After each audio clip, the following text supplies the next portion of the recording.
বাড়ি নিয়ে যাবেন না? হ্যাঁ। ধান কতটা করছিলেন? 5 বিঘে। সব পানি নিচে? দুইটা ভাই, দুইটা জাল পাতবে? তাইলে আপনি এইখানে জাল পাতেন কয়টার দিকে? আসরের সময়। খলসি মাছ বললাম না। আসসালামু আলাইকুম সবাইকে।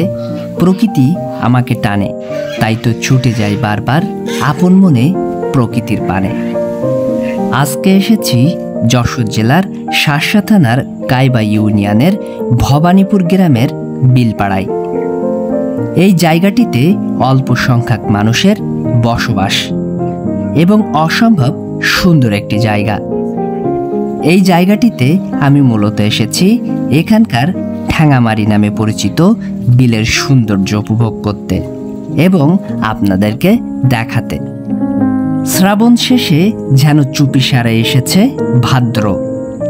সকালের মেঘ বৃষ্টি, দুপুরের কড়া রোদের ঝলক, আবার সন্ধ্যায় মেঘেদের আনাগোনায় কারো কারো ভাবনাটা এমন হতেই পারে বর্ষাকাল এখনো শেষ হয়নি, কিন্তু বাংলা পঞ্জিকা জানান দেয় ফুরিয়েছে বর্ষার আয়ু। প্রকৃতিতে এখন শুধুই শরতের রাজত্ব। এ সময় পুরো ঠ্যাঙামারি বিলটাই থাকে পানিতে টইটুম্বর। চারিদিকে তাকালে দেখা যায় শুধু পানি আর পানি, আর এই পানিতে ডুবে থাকতে দেখা যায় কৃষকের ধান। আকাশেতে তাকালে দেখা যায় মেঘেদের খেলা, সেই সাথে বিকাল হলেই চলে জেলেদের নৌকা নিয়ে মাছ ধরার ফাঁদ, জাল দিয়ে মাছ ধরার মেলা। জাল পাততে যাচ্ছেন নাকি আপনিও?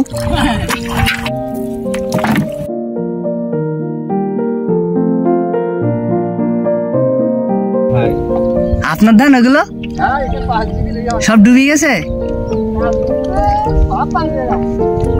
ধান কতটা করছিলেন? 5 বিঘে। সব পানি নিচে? ও, তা ধান নেওয়া যাবে না? কাটবেন কিভাবে?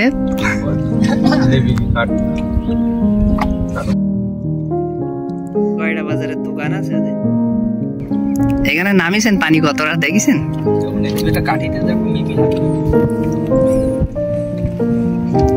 তাই তো, বহুত পানি।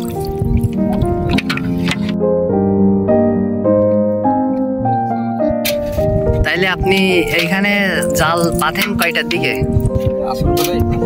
আসরের সময়, 3টা-4টার দিকে। আর জাল তোলেন কখন? সকাল কয়টায়? মানে অন্ধকার থাকতে থাকতে আসেন?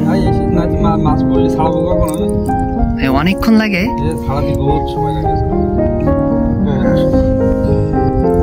দিন কিরকম মাছ পড়ে?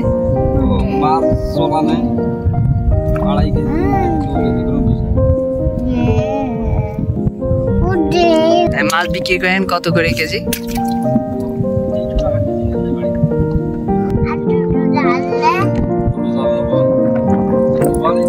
কয়টা জাল, কয়টা লাগবে? দুটো দেখাতে পারো? এই যে দেখো, আরেকবার। দুইটা ভাই, দুইটা জাল পাতবে? শীতের সময় এই জায়গায় পোলো ফেলে তো। এবার মাছ আছে বলে মনে হয়।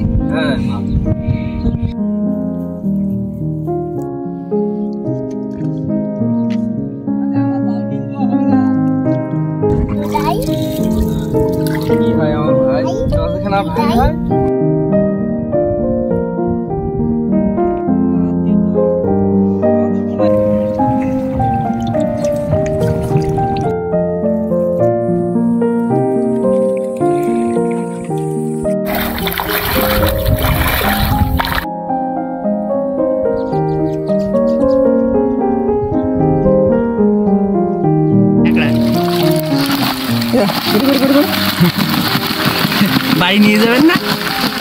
হ্যাঁ, ওই ইসে দিলে তো খায়, হাঁসে খায় না? মাছের থেকে কাঁকড়া। এই মাছগুলো তো বড় হয় না? খলসি মাছ বললাম না।